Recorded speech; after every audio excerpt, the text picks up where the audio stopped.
I'm a 31-year-old man who has been married to my wife, a 27-year-old woman, for nearly 3 years. We've been living together even before tying the knot, and our marriage has generally been a happy one. I've never questioned her loyalty because I've never had a reason to. We've had our fair share of disagreements, but nothing extreme. I was confident that if my wife were ever unhappy, she would communicate it to me. So it hit me like a ton of bricks when I stumbled upon a series of overly friendly messages on her phone one day. Her phone was on the dining table, and I had picked it up to bring it to her bedroom as she had requested. A notification lit up the screen, and I couldn't help but glance at it. There were messages from someone named Kara, and they were of a highly personal nature. I didn't know anyone named Kara, and the nature of those texts immediately raised my suspicions. I brought her the phone in the bedroom, and when she opened it, she asked if I had seen her notifications. I lied and said no, but she mentioned that it was just a notification for a kid's game and that she felt embarrassed I had seen it. I assured her that I hadn't seen anything and left her to her phone. However, I couldn't help but study her expressions because my doubts were now eating at me.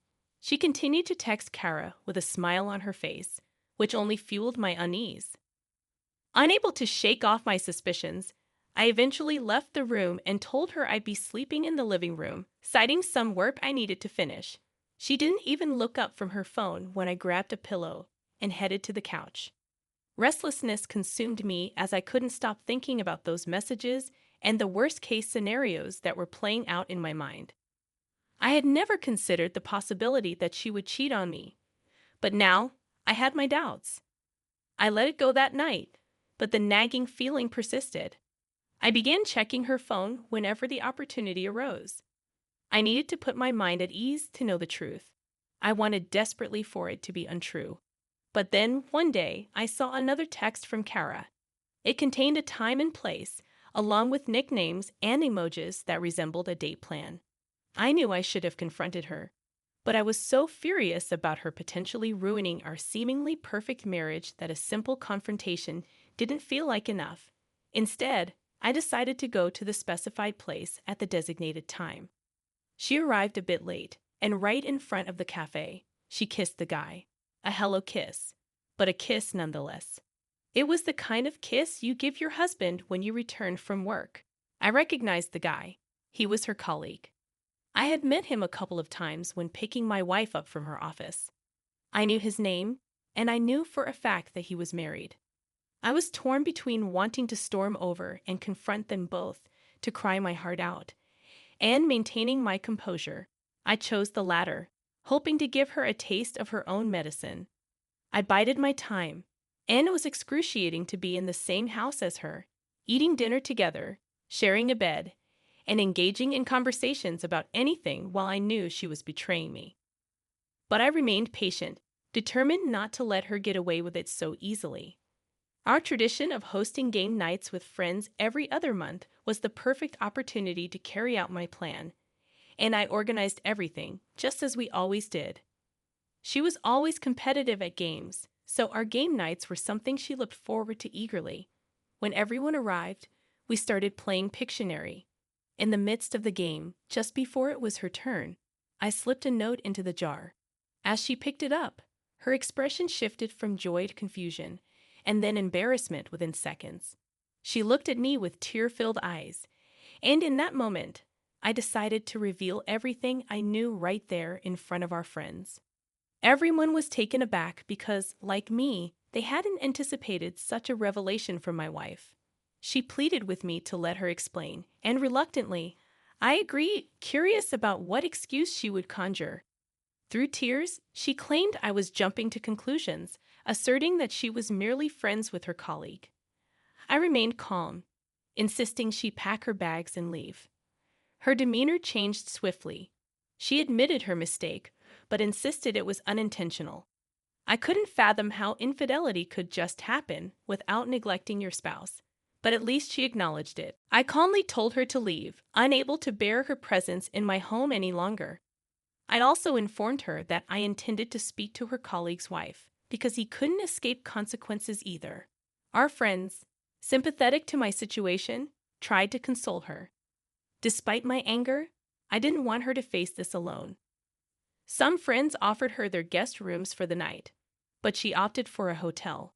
She accused me of humiliating her in front of everyone, insisting we talk when we were both calmer. Reluctantly, I agreed, even though I had little patience for her lies and fabrications at that moment.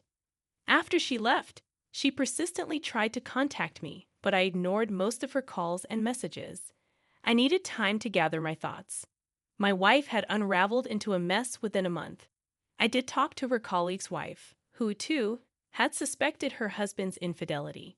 She revealed her plans to divorce him and suggested I do the same. I agreed, but it was far from easy. I had loved my wife for a long time, and we had been happy. We didn't have significant issues in our marriage, and yet she had chosen to betray us. About 2 weeks later, my wife, now living in a hotel, begged me to let her in and hear her out. I reluctantly allowed her inside, and she immediately burst into tears. She professed her love for me and admitted her mistake. When I asked how long the affair had been going on, she confessed it had lasted a year. My heart shattered, but my sorrow quickly turned to rage. I couldn't fathom why she had destroyed our otherwise happy marriage. She couldn't provide a single reason for her actions. She insisted on giving our marriage a second chance, but I was done. I told her to leave and not to contact me for a while. I needed time to think, to sort through the chaos she had caused. It's been 6 months since I asked my wife to leave. We've met a couple of times since, during which she apologized profusely, begging me not to divorce her. I was torn because I still loved her deeply. Ending our marriage was the right thing to do after her betrayal, but I couldn't find it in myself to move forward. Our marriage was in limbo. We lived separately, hardly speaking. I knew I had to end it officially because I couldn't trust her anymore. The trust I had once placed in her was irreparably shattered. She kept assuring me she wouldn't repeat her mistake, urging me to trust her again. I was considering giving her another chance when I received an email from her colleague's now ex-wife. She claimed my wife and her ex-husband were still in contact. I desperately hoped she was wrong, hoping my wife couldn't be that cruel. I asked my wife to meet, and, as usual, she began with apologies. I confronted her about her ongoing communication with the man she had the affair with. She hesitated, and in that moment I knew the truth. I urged her to be honest, and she confessed they had spoken when he was going through his divorce. She insisted they were just friends, but the little trust I had left vanished. With that admission, I realized I could never trust her again. There was no point in staying in a marriage where trust and unconditional love were lost. I informed her to expect divorce papers soon. She could take anything she still had in the house. Despite her tears and pleas, there was no other option. I felt a strange mix of relief and sadness, relieved to finally end the turmoil, but saddened by the loss of what was once a loving relationship. Thankfully, we didn't have children. It made the process a little less painful. She left quietly, and although I didn't care if she went back to that man, I needed to let her go to move on with my life. I should be informed beforehand and not find out when I walk through the door.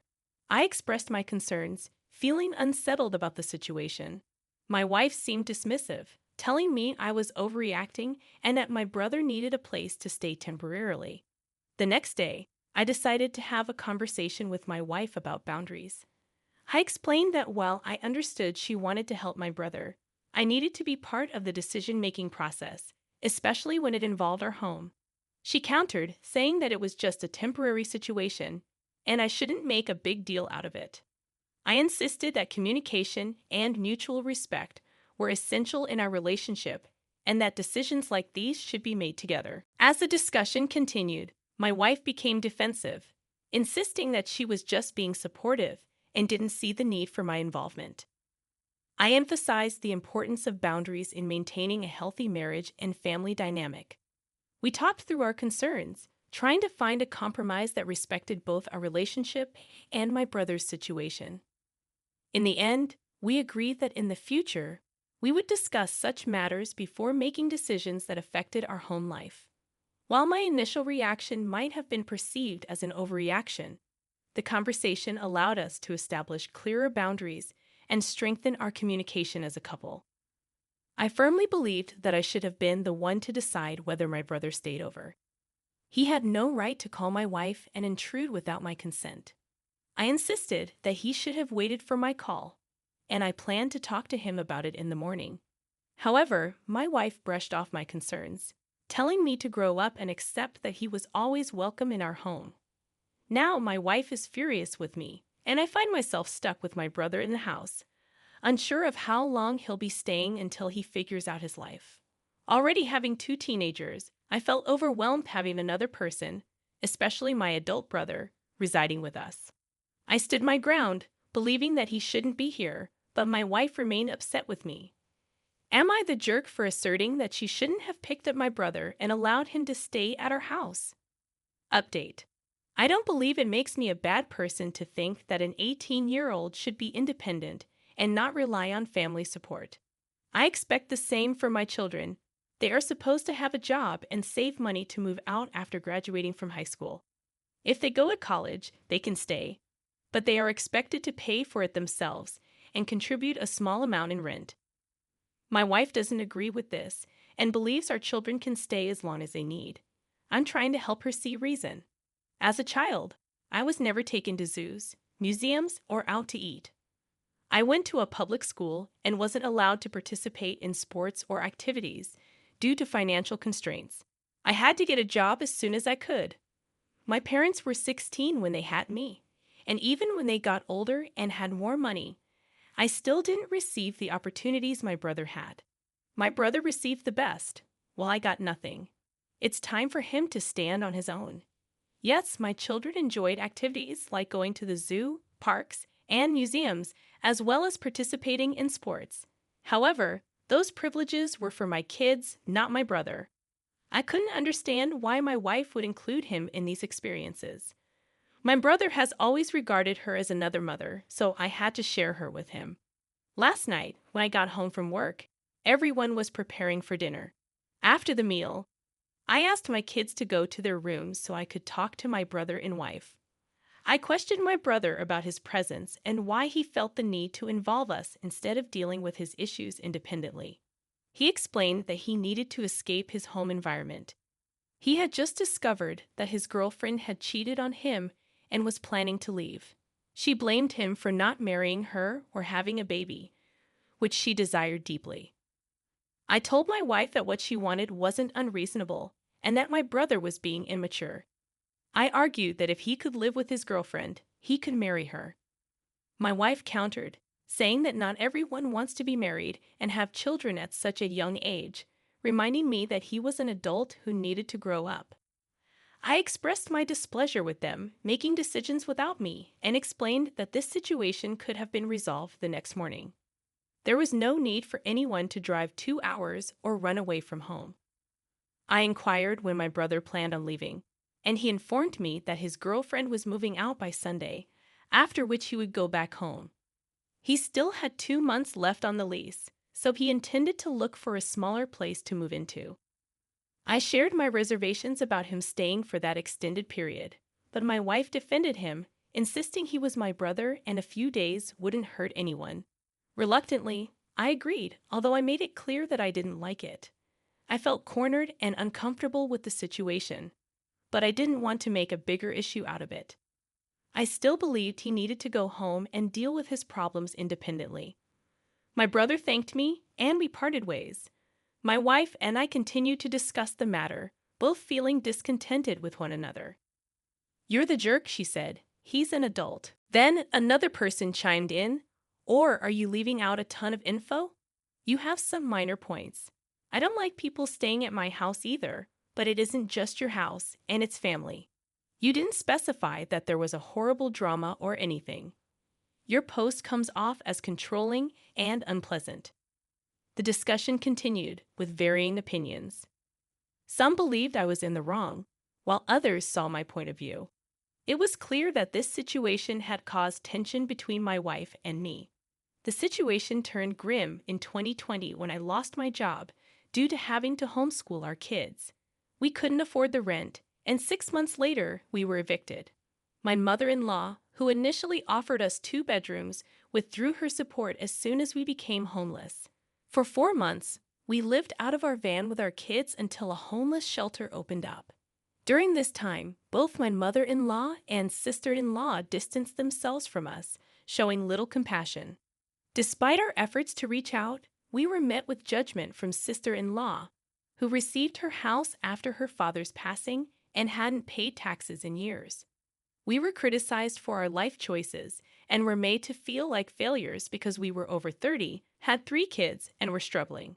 Fast forward, we managed to turn things around drastically.